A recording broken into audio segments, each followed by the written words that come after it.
Hello students, YouTube channel सागर classes में आप लोगों का स्वागत है। देखिए, जो आज हम आपको टॉपिक करवाने जा रहे हैं वो है भाई दिल्ली सल्तनत काल का खिलजी वंश के बारे में। इससे पहले हमने पढ़ा था गुलाम वंश। गुलाम वंश में हमने कुतुबुद्दीन ऐबक को पढ़ा, उसके बाद में आराम शाह और इल्तुतमिश को पढ़ा, उसके बाद उसकी लड़की रजिया सुल्ताना जो हिंदुस्तान के इतिहास में पहली और अंतिम महिला मुस्लिम शासका थी, उसके बारे में पढ़ा। अब रजिया सुल्ताना की मृत्यु जो है वो 1240 में हो जाती है। हरियाणा के कैथल में इनको मारा गया था। उसके बाद में देखिए 1240 में जो है बहराम शाह और गुलाम वंश के बहराम शाह और भी महमूद शाह, इन दोनों ने लगभग 6 साल तक शासन किया, लेकिन ये व्यवस्था को अच्छी तरह से जमा नहीं पाए थे। उसके बाद बैठे हुए नसीरुद्दीन महमूद। अब नसीरुद्दीन महमूद जो थे स्टूडेंट्स थे तो क्या ये बादशाह, लेकिन इन्होंने एक कार्य समझदारी का किया और इन्होंने क्या किया, नए पद का सृजन कर दिया, नए पद का सृजन किया। लेक्चर स्टार्ट करने से पहले मैं आपको बता दूं स्टूडेंट्स, खराब defence academy private limited Rohtak की तरफ से ये लेक्चर आप लोगों को दिए जा रहे हैं और सारे के सारे आप इनका लाभ उठाइए। स्टूडेंट्स अच्छे से अपना पेन कॉपी लेके रजिस्टर में नोट कीजिए, अच्छे नोट्स तैयार कीजिए।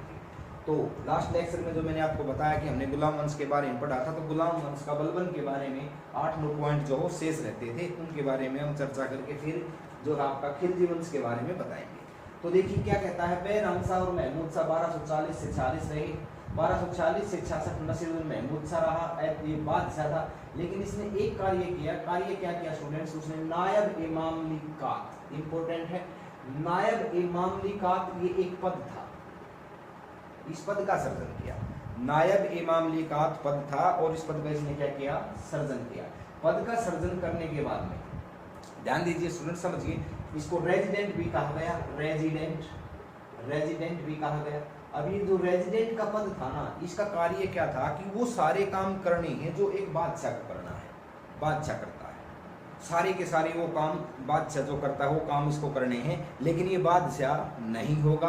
ये किसको रिपोर्ट करेगा, ये फिर बादशाह को रिपोर्ट करेगा। इसको मुस्लिम भाषा में नायब ए मामलिकात कहा गया और वैसे इसको रेजिडेंट कहा गया। और इस तरह से लगभग 20 वर्ष जो है बलबन ने निकाले और 1266 से लेकर के 1287 तक स्टूडेंट्स बलबन जो है वो बादशाह बना। इसने नासिरुद्दीन महमूद को मार दिया और फिर ये अगले 20 वर्ष ये एज ए बादशाह इसने अपना जीवन यापन किया। अब बादशाह बनते ही बलबन भी एक चहलगामी का ही सदस्य था, तो इसने सोचा कि भाई जब चहलगामी का सदस्य बलबन और यहाँ तक आ सकता है तो दूसरे जो चहलगामी के सदस्य हैं वो भी पहुंच सकते हैं। तो इसने क्या किया, चहलगामी को समाप्त किया, जो 40 वर्ग था उसको समाप्त कर दिया, मोस्ट इंपोर्टेंट है। इसके बाद में एक नीति अपनाई, लौह तथा रक्त की नीति। ये लौह तथा रक्त की नीति कई बार प्रश्न पूछा जाता है कि भी किसने चलाई थी, तो लौह तथा रक्त की नीति जो है वो बलबन ने चलाई थी। क्या नीति थी ये समझिएगा। ये नीति थी स्टूडेंट्स, यदि कोई साम्राज्य में, सल्तनत में किसी भी प्रकार का नुकसान करता है तो उससे 4 गुना नुकसान अगले व्यक्ति का होगा। ये मतलब कठोरता थी ये। इसके बाद में देखिए क्या कहता है, बलबन ने पाबोस प्रथा चलाई स्टूडेंट्स। ये ईरानी प्रथा थी, पाबोस प्रथा क्या थी कि दरबार में जब कोई व्यक्ति आएगा तो लंबे लेट करके सुल्तान के पैरों का चुम्बन लेगा। ये भी बलबन ने चलाई। प्रश्न पूछा जाता है कि पाबोस प्रथा किसने चलाई, बलबन ने चलाई थी। इसके बाद में देखिए सजदा प्रथा स्टूडेंट्स, ये सजदा प्रथा भी बलबन ने चलाई कि भाई दरबार में कोई व्यक्ति आएगा तो सर झुका करके सलाम करेगा, ये प्रथा भी बलबन ने चलाई। इसके अतिरिक्त नौरोज ये त्योहार है स्टूडेंट्स, नौरोज प्रथा एक त्योहार है, ईरानी नीतियां थी, सारी की सारी ईरानी त्योहार था, तो ये भी किसने चलाया था, दिल्ली सल्तनत में बलबन ने चलाया था। नेक्स्ट देखिए, मंगोल आक्रमण करते थे उस समय जब बलबन गद्दी पर था। इससे पहले भी मंगोलों ने आक्रमण किए थे। तो मंगोल जो आक्रमण करते थे तो उनके आक्रमणों को दबाने के लिए बलबन ने अपने पुत्र शहजादा मोहम्मद को भेजा। शहजादा मोहम्मद जो है वो मंगोलों के आक्रमण को दबाने के लिए 1287 में बलबन के द्वारा भेजा गया और वही वो मारा जाता है। शहजादा मोहम्मद जो है वो मारा जाता है और पुत्र वियोग में स्टूडेंट्स बलबन की भी क्या हो जाती है, मृत्यु हो जाती है। इसके बाद में गुलाम वंश का लगभग अंत हो ही जाता है और गुलाम वंश का जो अंतिम शासक था वो शमसुद्दीन कैमूर था। ये प्रश्न मोस्ट इंपोर्टेंट है कि गुलाम वंश का अंतिम शासक कौन था, तो गुलाम वंश का अंतिम शासक था स्टूडेंट शमसुद्दीन कैमूर। कैमूर से इसका जो सेनापति था वो फिरोज जलालुद्दीन फिरोज खिलजी। अब इसने इसको मार दिया, किसको? शमसुद्दीन महमूद। यहाँ से दो प्रश्न बनते हैं कि गुलाम वंश का अंतिम शासक कौन था? तो शमसुद्दीन कैमूर था। और उसका सेनापति कौन था? जलालुद्दीन फिरोज खिलजी उसका सेनापति था। और जलालुद्दीन फिरोज खिलजी ने इसको शमसुद्दीन कैमूर को मार दिया। तो ये था स्टूडेंट्स गुलाम वंश का बचा हुआ हिस्सा। इसमें आपके प्रश्न आ सकते हैं कि 1240 से 40 बहराम शाह और महमूद शाह, 1240 से 1266 नासिरुद्दीन महमूद, उसके बाद में 40 से 66 बलबन नायब मामलिकात, उसके बाद में 1266 से 87 बलबन सनम एजबाद शाह रहा, और 1266 40 से 66 ये बलबन नायब मामलिकात या रेजिडेंट रहा। चहलगामी को इसने समाप्त किया। लो तथा रख के नीति अपनाई, पागोश प्रथा चलाई, सजदा प्रथा चलाई, नौरोज त्योहार शुरू किया। मंगोलों के आक्रमण में इसका पुत्र मारा जाता है, पुत्र वियोग में बलबन भी मारा जाता है। और शमसुद्दीन कैमूर अंतिम जो है वो शासक था जिसको जलालुद्दीन फिरोज खिलजी ने मार दिया। और किस वंश की स्थापना होती है? फिर खिलजी वंश की स्थापना होती है। तो ये अब हम आगे बढ़ेंगे खिलजी वंश के बारे में। तो देखिए भी क्या कहता है, 1290 से 1320 तक खिलजी वंश रहा। और इसके जो संस्थापक थे स्टूडेंट्स वो थे जलालुद्दीन फिरोज खिलजी। जलालुद्दीन फिरोज खिलजी इसके संस्थापक थे। सुल्तान बनने के पश्चात, यानी कि जब जलालुद्दीन फिरोज खिलजी सुल्तान बने, सुल्तान बनने से पहले स्टूडेंट्स ये बुलंदशहर के इक्तादार थे। इक्ता प्रथा किसने चलाई थी? ये मैंने आपको बताया था स्टूडेंट्स। इक्ता प्रथा चलाने वाले कौन थे? पहले ही हम दिल्ली सल्तनत में ये चीजें कर चुके हैं कि इल्तुतमिश थे जो थे उन्होंने इक्ता प्रथा स्टार्ट की थी। तो इक्तादार थे कौन? जलालुद्दीन फिरोज खिलजी। कहाँ के इक्तादार थे? बुलंदशहर के इक्तादार थे। नेक्स्ट देखिए भाई, यह एक उदार प्रवृत्ति का शासक था स्टूडेंट, जिसके बारे में कई बार पेपर में प्रश्न पूछा गया है कि भाई सल्तनत काल में हिंदुओं के प्रति सहिष्णुता की भावना रखने वाला शासक कौन था? तो सल्तनत काल में हिंदुओं के प्रति सहिष्णुता की भावना रखने वाला जो शासक था वो था भाई आपका जलालुद्दीन फिरोज खिलजी। और उन्होंने क्या किया? इन्होंने मंगोलों को हराया। और इनके समय में स्टूडेंट्स मंगोल दिल्ली आकर के बसे और जिन्हें नवीन मुसलमान कहा गया। नवीन मुसलमान कौन थे? जलालुद्दीन फिरोज खिलजी के समय में हारे हुए मुसलमान जो आकर के दिल्ली में रहे वो नवीन मुसलमान थे। हिंदुओं के प्रति इसकी जो सद्भावना थी, सही भावना थी। नेक्स्ट देखिए भाई, इनके समय में ईरानी फकीर, मोस्ट इंपोर्टेंट है, इनके समय में ईरानी फकीर सिद्दीदौला को हाथी के पैरों के नीचे कुचलवा दिया था। मोस्ट इंपोर्टेंट है। नेक्स्ट देखिए 1296 में स्टूडेंट्स अलाउद्दीन खिलजी जो इनका भतीजा था, ने किसको मार दिया? जलालुद्दीन फिरोज खिलजी को मार दिया। अर्थात इनके भतीजे ने षड्यंत्र रचा था स्टूडेंट्स गद्दी पाने के लिए। इनके भतीजे ने षड्यंत्र रचा। इन्होंने देवगिरी पर, अलाउद्दीन खिलजी ने देवगिरी के ऊपर अटैक किया और वहां से जो खुम्मस का धन था उसको लेने के लिए जलालुद्दीन फिरोज खिलजी अपने चाचा को बुलाया और कुछ एक सैनिकों को लेकर के उसकी हत्या कर दी। बाद में इसकी बेटी जलालुद्दीन फिरोज खिलजी की बेटी से शादी की और यह बादशाह के पद पर आ जाता है। वुल्जले हैक स्टूडेंट्स इनके बारे में एक बात कहते हैं, उस बात में कंप्लीट चीजें आपको समझ में आएंगी कि सल्तनत काल का असली आरंभ अलाउद्दीन खिलजी का समय था, क्योंकि इसने दक्षिण में भी चारों तरफ इसने काफी जीत जो है वो दर्ज की थी। तो अब नेक्स्ट देखिए 1296 में अलाउद्दीन खिलजी आए। अब अलाउद्दीन खिलजी जो हो 1296 से 1316 ईस्वी तक रहता है और यह कहाँ का सूबेदार था? यह कड़ा मणिपुर का सूबेदार था।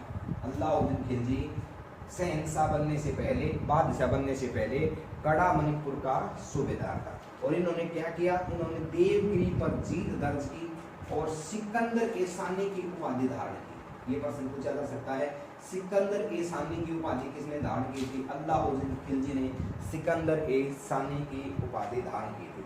नेक्स्ट देखिए भाई, लिखेंगे इनको यामीनी उल खिलाफत, ये एक उपाधि होती थी। इनको यामीनी उल खिलाफत तथा नासिर अमीन मुमनीन की उपाधि इन्होंने धारण की थी। दो उपाधियां थी, यामीनी उल खिलाफत और नासिरी अमीन मुमनीन, ये दो उपाधि इन्होंने धारण की थी। नेक्स्ट देखिए भाई, इन्होंने स्थायी सेना गठित की। स्थायी सेना थी स्टूडेंट्स और नगद वेतन देने लगे थे। बता दें आपको, अलाउद्दीन खिलजी जो है वो एकता प्रथा की जगह नगद वेतन देने लग गया था। नेक्स्ट देखिए खुम्मस। खुम्मस क्या होता है, इस शब्द को समझिए। जब युद्ध के समय में एक सेना दूसरी सेना को हरा देती है तो जो हारी हुई सेना की धन संपत्ति होती है स्टूडेंट्स, उसमें से बंटवारा होता है। कुछ एक धन राजस्व कोष में जमा हो जाता है और कुछ एक धन जो है सैनिक बांटते हैं। तो जो सैनिक बांटते हैं उसको बोलते हैं खुम्मस। समझिएगा, जब दो सेनाएं लड़ती हैं, दो सेनाएं जब लड़ती हैं, एक सेना हार जाती है, दूसरी सेना जीत जाती है, तो हारी हुई सेना की धन संपत्ति जो है उसका कुछ भाग तो राजकोष में जमा कर दिया जाता है और कुछ भाग सैनिकों में बांट दिया जाता है। तो जो सैनिकों में बांट दिया जाता है उसको बोलते हैं खुम्मस। तो स्टूडेंट्स देखिए क्या कहता है, इन्होंने स्थायी सेना गठित की और खुम्मस को 1/4 से बढ़ा करके 3/4 कर दिया। यानी खुम्मस पहले कितना था, 1/4 था, अलाउद्दीन खिलजी ने कितना कर दिया, 1/4 कर दिया।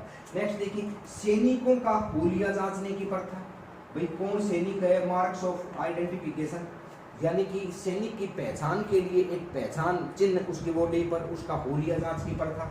नेक्स्ट देखिए घोड़ों को दागने की प्रथा कि भाई एक घोड़ा इस समय से इस समय तक ड्यूटी पर है तो दूसरा घोड़ा आना चाहिए। पहले सैनिक बदल जाते थे, घोड़ा वही रहता था, या सैनिक जो वही रहता था रेस्ट कर लेते थे, लंबी लंबी ड्यूटी दे देते थे, इस तरह की चीजें थी। लेकिन इन्होंने निर्धारित समय निश्चित किया और सैनिकों का हुलिया और घोड़ों को दागने की प्रथा निश्चित की ताकि कोई धांधली न हो। इसके अतिरिक्त स्टूडेंट्स इन्होंने नगद वेतन वाली भी व्यवस्था डाली, एकता प्रथा को समाप्त कर दिया था, अब ये नगद वेतन देने लगे थे।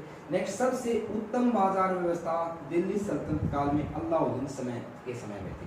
यहाँ स्टूडेंट्स एक बात बताई जाती है कि जो भी बाजार में कोई भी दुकानदार जितना भी कम तोलता था, कोई भी गलती करता था, मान लिया किसी दुकानदार ने कम तोला है तो उसी क्षेत्र में उस दुकानदार को बाहर बुला करके जितना कम तोले है उतना मांस उसकी बॉडी से निकाल दिया जाता था। इतने कठोर कानून थे बाजार व्यवस्था के, तो बाजार व्यवस्था काफी उत्तम थी। नेक्स्ट देखें दीवानी रियासत। दीवानी रियासत ये पद था। सेनाए मंडी की व्यवस्था इन्होंने की, यानी कि बाजार व्यवस्था उत्तम थी, मंडियों की व्यवस्था उत्तम थी। सेनाए मंडी और दीवानी रियासत की इन्होंने क्या की थी, व्यवस्था की थी। नेक्स्ट देखें जो अधिकारी थे बरीद व मुनहीनियन पद जो थे गुप्तचर विभाग में थे, गुप्तचर विभाग से संबंधित थे, भी कोई कर्मचारी गलती तो नहीं कर रहा है, बरीद और मुनहीनियन ये पद थे, ये इस तरह के सब पेपर में आ जाते हैं। नेक्स्ट देखें भाई इन्हें दो, एक तो स्टूडेंट्स गृह कर व चरई कर, इन्होंने दो कर भी लगाए थे, गृह कर और चरई कर दो कर भी इन्होंने लगाए थे। नेक्स्ट देखिए भूराज व्यवस्था में दीवाने मुस्तक राज के पद का इन्होंने सर्जन किया था, नियुक्ति की थी। नेक्स्ट देखिए इनका सेनापति मलिक काफूर। ये स्टूडेंट्स मलिक काफूर जो है वो काफी पसंदीदा और फेवरेट सेनापति था अलाउद्दीन खिलजी का। अलाउद्दीन खिलजी के एक और सेनापति थे नुसरत खान। नुसरत खान ने इनको लड़ाई के दौरान खरीदा था और 1000 दिनार में इनको खरीदा गया था। इस कारण से इनके बारे में एक नाम आ जाता है और उसको बोलते हैं 1000 दिनारी।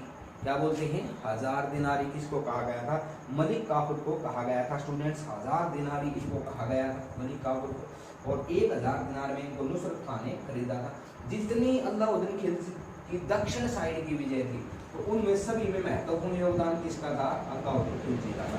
एक स्टूडेंट्स अलाउद्दीन खिलजी जो थे ये इसके मलिक काफूर के ऊपर ज्यादा विश्वास क्यों करते थे, इनका विश्वास करने का कारण था स्टूडेंट्स क्योंकि ये एक हिजड़ा था और इसके कारण से इसका खुद का तो चल नहीं सकता था। तो जब तक ये सेवा करेगा, मन से सेवा करेगा और अपने लिए कोई षड्यंत्र नहीं रचेगा, इस कारण से अलाउद्दीन खिलजी को क्या करते थे, विश्वास करते थे। इसके अतिरिक्त देखिए क्या कहता है, इसके अतिरिक्त कहता है ये अलाई दरवाजा, हौज खास, श्री का किला, जमात खाना मस्जिद, ये इनका निर्माण भी है। यानी कि वास्तुकला में भी इन्होंने समय डाला, पैसे लगाए, बिल्डिंगें बनाई, इमारत बनाई। पर्सन डायरेक्ट आ जाता है, हौज खास किसने बनाया, अलाई दरवाजा किसने बनाया, श्री का किला किसने बनाया, जमात खाना मस्जिद का निर्माण किसने किया। तो चारों पर्सन का आंसर क्या देंगे स्टूडेंट से, हम देंगे अलाउद्दीन खिलजी। दूसरा पॉइंट देखें इनके बारे में, तो ये 4 पॉइंट और रह जाते हैं। क्या कहता है, अलाउद्दीन ने चित्तौड़ व रणथंभौर पर आक्रमण किया और उनको जीता। चित्तौड़ पर आक्रमण करने का कारण था रानी पद्मावती को ये प्राप्त करना चाहते थे। बता दें स्टूडेंट्स, पद्मावती एक ग्रंथ भी है जिसको लिखा है मलिक मोहम्मद जायसी ने। प्रश्न आता है पद्मावती की रचनाकार कौन थे, तो पद्मावती के रचनाकार थे मलिक मोहम्मद जायसी। मलिक मोहम्मद जायसी ने ये लिखा है। तो पद्मावती को प्राप्त करने के लिए उन्होंने चित्तौड़ और रणथंभौर पर अटैक किया, और चित्तौड़ के राजा रतन सिंह की पत्नी थी भी पद्मावती, जिन्होंने उसको श्रीलंका में मल्लयुद्ध करके, कुश्ती करके वो जीत करके लेके आए थे, जो अपनी सुंदरता के लिए प्रसिद्ध थे। इसके लिए एक मूवी भी आई है संजय लीला बंसाली के स्टूडेंट्स, पद्मावती के ही नाम से। काफी उस मूवी के ऊपर विवाद भी रहा था, आप लोगों को पता है या देख सकते हो उसकी जानकारी के लिए। नेक्स्ट देखिए भाई, हाँ यहाँ से प्रश्न क्या बनेगा, चित्तौड़ पर अटैक किया तो कौन हराया, राजा रतन सिंह हराया। दूसरी चीज, किसके लिए अटैक किया था रणथंभौर और चित्तौड़ पर, पद्मावती को पाने के लिए। इसके पीछे कहानी है, प्रभु चैतन्य नाम के जो कवि थे, जिन्होंने राजा रतन सिंह ने जिनको देश निकाला दे दिया था, वो आकर के अलाउद्दीन खिलजी के पास रहने लगे थे, और उन्होंने ही उनके मन में एक टीस जगाई थी कि भी आपकी भी रानियां सुंदर हैं, लेकिन पद्मावती बहुत ही ज्यादा सुंदर है। इस कारण से उनके मन में पद्मावती को प्राप्त करने की जो है वो इच्छा जागृत हुई थी। नेक्स्ट देखिए भाई, हालांकि वो प्राप्त नहीं कर पाए थे, उन्होंने जो है वो जोहर कर लिया था। मुस्लिम धर्म में स्टूडेंट्स जोहर जो है एक प्रथा होती है, जिसमें जब एक सेना हार जाती है तो हारी हुई सेना के जो सैनिकों की पत्नियां हैं, जो योद्धाओं की पत्नियां हैं, वो अपने आप को एक सामूहिक अग्निकुंड में जो है वो जला लेती हैं। इस प्रथा को जोहर बोलते हैं। तो पद्मावती ने जो है वो जोहर कर लिया था, ये जो है इसकी कहानी है। दूसरी चीज देखें, इनके समय में अमीर खुसरो जो हो दरबारी कवि थे, अमीर खुसरो, और अमीर खुसरो के बारे में प्रश्न आता है स्टूडेंट्स, इनको तोताए हिंद भी कहा गया है। तोताए हिंद किसको कहा गया है, अमीर खुसरो को कहा गया है, और इन्होंने सितार और तबले का आविष्कार किया था। तो सितार और तबले का आविष्कार किसने किया, अमीर खुसरो ने। तोताए हिंद किसको कहा गया, अमीर खुसरो को तोताए हिंद कहा गया। पद्मावती ग्रंथ किसका है, मलिक मोहम्मद जायसी का ग्रंथ पद्मावती है। पद्मावती कहाँ की रानी थी, चित्तौड़ की रानी थी। किसकी रानी थी, राजा रतन सिंह की है रानी थी। तो ये पर्सन स्टूडेंट्स अलाउद्दीन खिलजी से संबंधित काफी मोस्ट इंपोर्टेंट है। एक बार फिर से देख लीजिए, कहाँ के ये सूबेदार थे, बुलंदशहर के सूबेदार थे। किस प्रवृत्ति की आपका जलालुद्दीन खिलजी। जलालुद्दीन खिलजी कहाँ के सूबेदार थे, बुलंदशहर के सूबेदार थे। कैसे शासक थे, उदार शासक थे। हिंदुओं के प्रति जो है इनकी सद्भावना थी, सहिष्णु थे, और इनके समय में मंगोल जो है हराए इन्होंने, और दिल्ली में इन्होंने मंगोलों को फंसाया भी, जिनको नवीन मुसलमान कहा गया। इसके समय में ईरानी फकीर सिद्दुल्लाह को हाथी के नीचे जो हो मरवा दिया गया था। इनके बाद में गद्दी पर षड्यंत्र रच के अलाउद्दीन खिलजी जो हो गद्दी पर आए थे। वुल्जने हेग ने इनके बारे में कहा है कि सल्तनत काल का असली आरंभ अलाउद्दीन खिलजी था, क्योंकि इन्होंने काफी जीत दर्ज की थी। कुखार प्रवृत्ति का यह शहंशाह था। किसका भतीजा था ये जलालुद्दीन फिरोज खिलजी का भतीजा था। षड्यंत्र रच के गद्दी पर आया था। अलाउद्दीन खिलजी देखिए भाई, 1296 से 1316 तक यह गद्दी पर रहे थे। लगभग 20 साल यह गद्दी पर रहे, और कड़ा मणिपुर के यह सूबेदार थे। जीत दर्ज करने के बाद में इनको सिकंदर सानी की उपाधि प्राप्त हुई। यामीनी उल खिलाफत और नासिरी अमीन मुमनीन की उपाधि भी इनको प्राप्त थी। 27 सेना इन्होंने गठित की थी। खुम्मस को 1/4 से 3/4 बढ़ा दिया था। सैनिकों का होलिया जांच करने की प्रथा चलाई, घोड़ों को दागने की प्रथा चलाई, और इनको नगद वेतन भी ये इनको दिए जाने लगे थे सैनिकों को। बाजार व्यवस्था काफी उत्तम थी। दीवाने रियासत, सहनाई मंडी की व्यवस्था की। बरीद व मुनहिनियन पद गुप्तचर विभाग से संबंधित थे इनके समय में, और वही घरई बचरी कर इन्होंने लगाए। दीवाने मुस्तकराज की इन्होंने व्यवस्था की। और मलिक काफूर जो किसने खरीदा था, मलिक काफूर को नुसरत खान, जो कि अलाउद्दीन खिलजी का दूसरा सेनापति था। तो ये चीजें इनके बारे में आती हैं स्टूडेंट्स। अलाई दरवाजा, हौज खास, सरी का किला, जमा के मस्जिद आदि का निर्माण करवाया। चित्तौड़ रणथंभौर को जीता। पद्मावती के लिए इन्होंने अटैक किया था। अमीर खुसरो इनके समय में कवि थे। सितार और तबले का इन्होंने आविष्कार किया था, और अमीर खुसरो को तोताए हिंद कहा जाता है। तो ये थी इनके बारे में स्टूडेंट्स, काफी कम समय में मेन पॉइंट नोट करके आप लोगों को बताए गए हैं। उम्मीद है कि आपको लेक्चर पसंद आया होगा। स्टूडेंट्स ज़्यादा से ज़्यादा शेयर कीजिए, चैनल को सब्सक्राइब कीजिए और लाइक कीजिए। बेल आइकन का बटन भी दबाइए ताकि नोटिफिकेशन समय पर आ सके। धन्यवाद स्टूडेंट्स। इन्हीं शब्दों के साथ मैं अपनी वाणी को विराम देना चाहूँगा। जय हिंद, जय भारत, जय माँ सरस्वती।